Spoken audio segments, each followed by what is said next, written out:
Hey, here we go. We got the 2014 Maserati GT here that I am going to do the maintenance on. We're going to do an oil change. We're going to flush the brake fluid. We're going to swap out the coolant and the power steering as well. We're going to hold off on the belts and filters. Did the belts last year, and the filters are on back order, just waiting for those to come in. Everything we need here fluids wise. I also got the Motive brake fluid pressurized can to drain that. We've got some transfer tubes for pulling out the power steering fluid if we need that.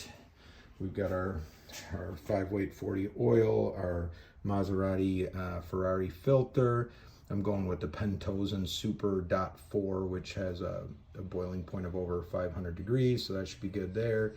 We've got the Maserati dealership recommended coolant that needs to be mixed with distilled water, and then we got the ATF fluid, which is what they call for the power steering fluid here. All right, so we're gonna get her jacked up. We're gonna loosen all the lugs on all 4 tires, since we're gonna be taking those off as well, and then we're gonna go ahead and get it up on the jack stand so we can get everything done. All right, so to loosen the lug nuts, we're just using a standard 22 millimeter socket with a brake bar and extender. You're just gonna go ahead and give those a crack, and all you need to do is get them loose. Once you jack the car up, you'll take them the rest of the way off. So we're gonna do this for each tire, and then we will jack the car up and get the rest of the maintenance going. All right, I think one of the most common questions that we get with the Masi that I've seen is how to jack it and how to put it on stands, given the small place points. What I have done in the past and what I'm gonna do today, I'm gonna adjust it a little bit here, but as you can see, I've got the square Carlisle small jack stands that fit perfectly on these little points here. If you can align them, I'm gonna rejack this up and slide it over slightly. And then there's a point just in front of that with the hole right here in the frame that will hold most of your common jack stands. As you can see, we just go ahead and push up right there. All right, I'm gonna try to get that out for you so you can see how that is. All right, and there's this same setup on the front and back on both sides. I'll get some pictures of that as well. All right, we got the car on all 4 jack stands now. It's nice and level. I make sure all the bases of the stands are level as well. I usually give the car a little push, make sure that it's not going to move anywhere, and then in addition to that, while I'm working on the car, I will have my jack up as well. All right, so the next step is this drip tray right here has to come off to get access to the oil filter, and it has, so you can see 1, 2, 3, 4, 5 bolts, and they are a 10 millimeter and a 17 millimeter. Maserati couldn't do us a favor and use the same size bolt heads there, so you've got your 15 millimeter and your 10 millimeters back here in the back. All right, so we're gonna go ahead and take that off now. All right, we got that down. There's some grit and grime in there. We'll get that cleaned up before we put that back in, and we'll come under here, and you can see the oil filter right there, and there's a nice little nozzle right there that we can hook a hose up to direct the oil where we want it to go. We will go ahead and clean this up a bit and go from there.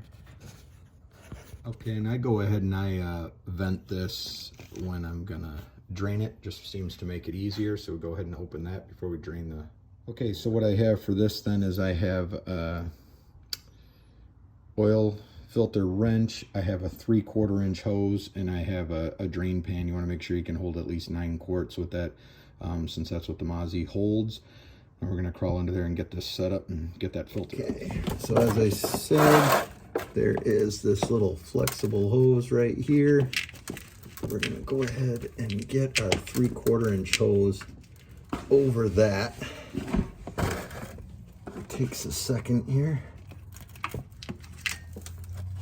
Certainly makes everything easier once you get it done.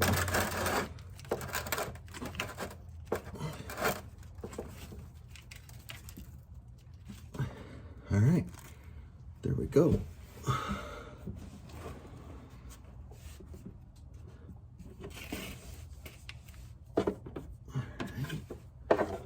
Got that. Put that in there, and then we've got to get our hex for the drain plug.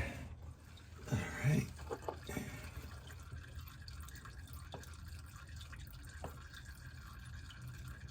And there's our plug with mash washer, crush washer. We're gonna get another one of those on there. So you can see, we'll put a new crush washer on. Comes with filter. I think I forgot to mention, this is a size 10 hex head here for the drain plug. We're gonna just go ahead and put that in. Give that a nice crank. Take a second for it to break loose. I'm gonna take my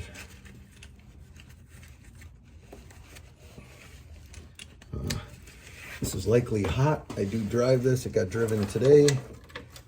So I'm gonna take it nice and easy.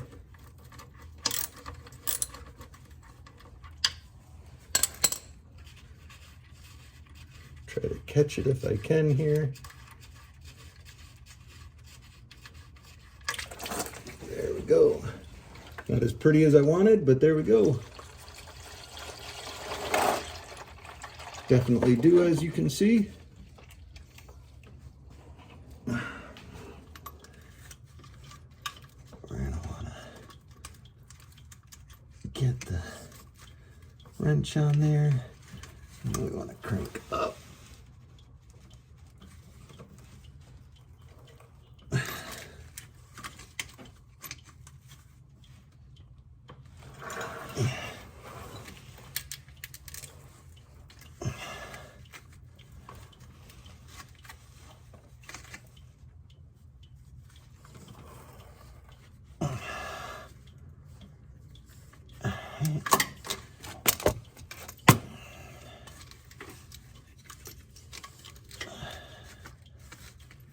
Put that back on there.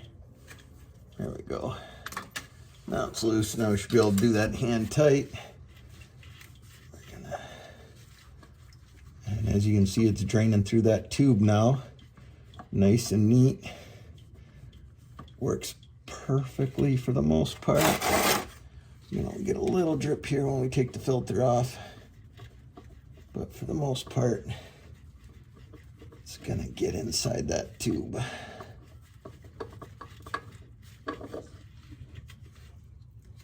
Okay, there you go. Inside the tube, slick, everything's pouring out. We'll still catch the oil from the drain pan as well. And let that drain. I like to get it nice and dry. All right, here's the old oil filter. We got a replacement, as you can see. Not too bad in there, actually. I go the full 12,000 miles on mine, and this was the Pennzoil. I'm gonna go with the Mobile 1 this time. But this is definitely a daily driver. It gets driven hard, so not bad. And then while the oil drains, I'm just gonna go ahead and take the rims off the rest of the way. So these were already broke loose, as I said. So it's just getting these off the rest of the way. I'm gonna do this each rim, take the rims off, and then we will get started on flushing the brakes as well. All right, we got all 4 wheels off. Rotors look pretty decent. Pads still have some life left on them. Probably gonna change out the pads next season as well. Get everything cleaned up, and then we'll start bleeding out the brake. So next, to get to the coolant drain plug, we need to take the front shroud off here. There's several screws around this right here that need to come off, and they are a T30 star bit. So we're gonna go ahead and take that off and drop that down now. All right, well, we got the front shroud off. Wasn't bad.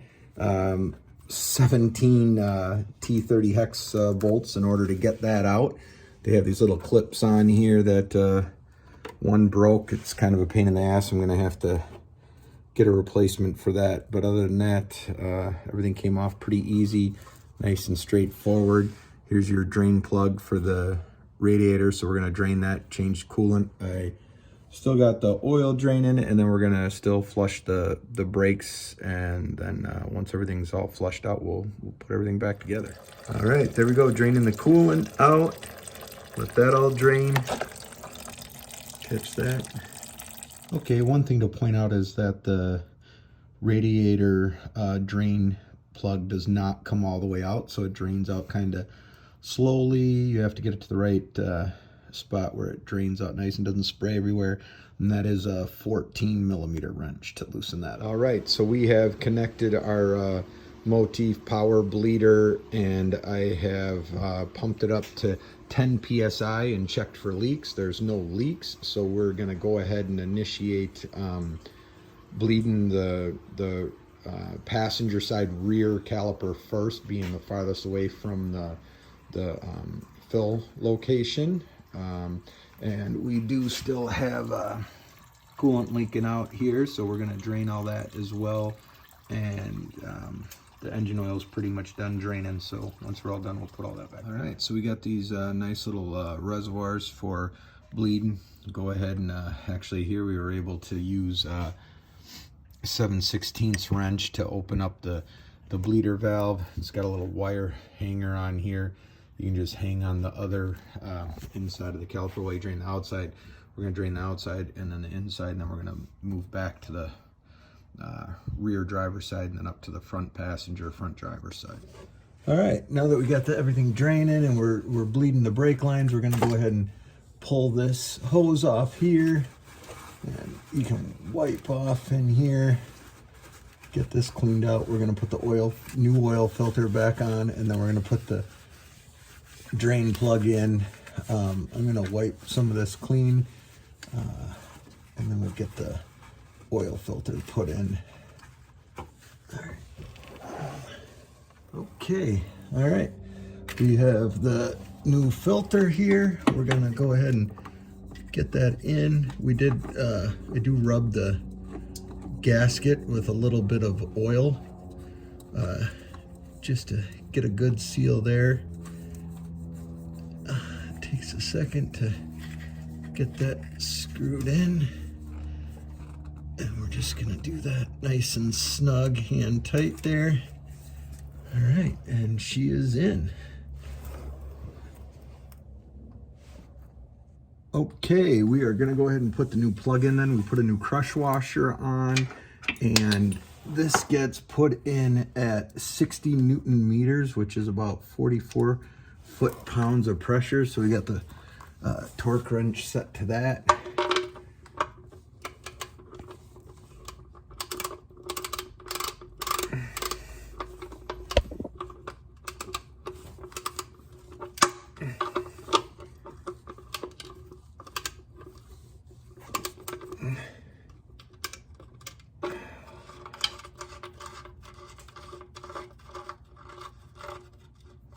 That in.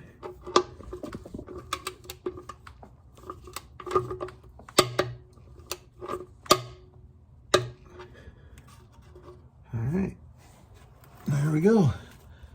That's it. All right, well, now that we got the plugs back in, we can go ahead and start putting our fluids back in for the engine oil and the coolant. So we're going to use Mobil 1 European Car Formula 5W40. We're going to go ahead and pour that in. It says 8 to 9 quarts, 8 comfortably, so we're going to pour in all 8. And then there's a method for warming up the engine, turning it off, starting it back up, checking the oil. It's in the owner's manual, specifically how to do that, but we will do that. But for first off, we're going to put in 8 and then give it a go and see how it turns out. All right, now we're gonna pour in the coolant. We got the Pentosan Pentofrost NF. We're gonna pour in 1 bottle, then we're gonna fill that up with distilled water, and then we're gonna use that to mix 50-50 going forward.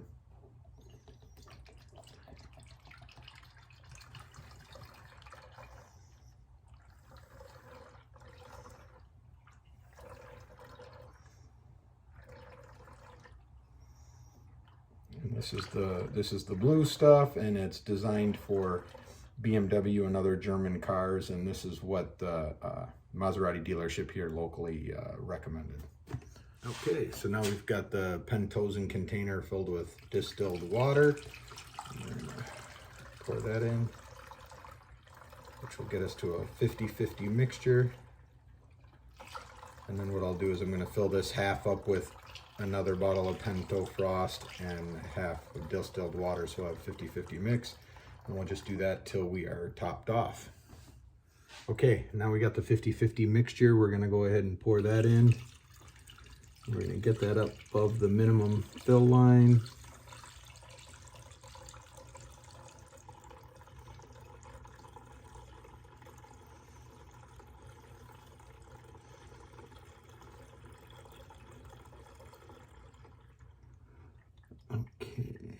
That is still below the minimum fill line, so we're going to do another 50-50 mixture. All right, so we got one more 50-50 mixture here.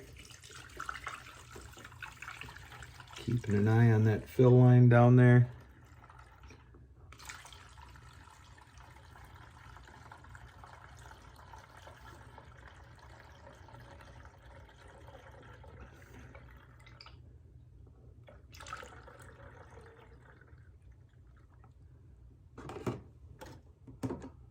All right, and that brought us to midway between the min and the maximum, so we're gonna leave it there and we will check it when we drop the car. All right, so while we've been doing the other fluids, I've also been checking on the power bleeder here from time to time, pumping it to about 1 bar, which is 15 PSI. Maserati says you can go to 2 bar, but this motif says not to go above 15 or 20. And then with that, I've been pumping the brake by hand.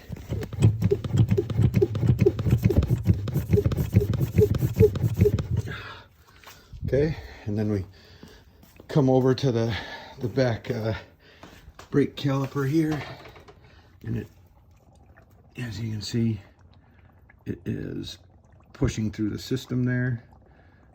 This hasn't changed much in a while, so I think we're pretty much got the majority of it down. So I'm going to start putting brake fluid into the motif container and flushing that into the system then, and then moving from caliper to caliper. Okay, all right, so now we're going to start pouring in the brake fluid and pumping that into the system and pressurizing it in. As I said before, I'm using the Pentosen Super .4. It's got a boiling point of 509 degrees with a wet boiling point of 329. Not quite as good as the Motul, but better than pretty much every other .4 out there for most of street use. And I'm going to do this every year instead of every 2 years. So I think this is going to be more than sufficient. Got the new brake fluid in, and I'm going to start pressurizing the can.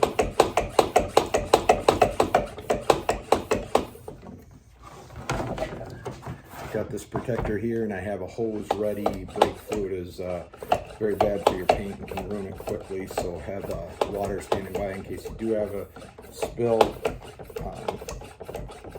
I also have this cover over the fender here as well. Alright, and I'm pumping that up to 1 bar again, or roughly 15 PSI. And then we're gonna go see if that is flowing in. All right, I went ahead and pumped the brakes a few times. Not getting any fluid coming in yet, so I'm gonna go push that up a little more and pump the brake a little bit. All right, so we pumped it up to about 1.5 bars, well within the rig for Maserati. We're gonna pump the brake. And we're gonna walk back to the passenger rear. Hopefully we have some. All right, now we're getting some nice clean brake fluid in there. The brake fluid didn't look too bad actually. We're gonna go ahead and close this one off and put it on the back. Okay, all right, we've got it on the inside rear now. You can see it's pressurized, it's going through, but we're gonna check the pressurize again now and see where we're at. All right, still at just under 1.5. So So we're gonna let that run a little bit. I might pump it up a little more, hit the brake again, and then we're just gonna circle through all the tires. All right, so we got it pumped up at a little bit over 1.5 bar, and we've got it on the driver's side rear now, on the outside caliper nipple, and we are getting brake fluid out. And we're gonna do the inside, and then we're gonna do the same to the front. All right, so we got everything put in. We got the brake fluid in, the oil in, the coolant in. We're just checking down here. I'm not seeing any leaks.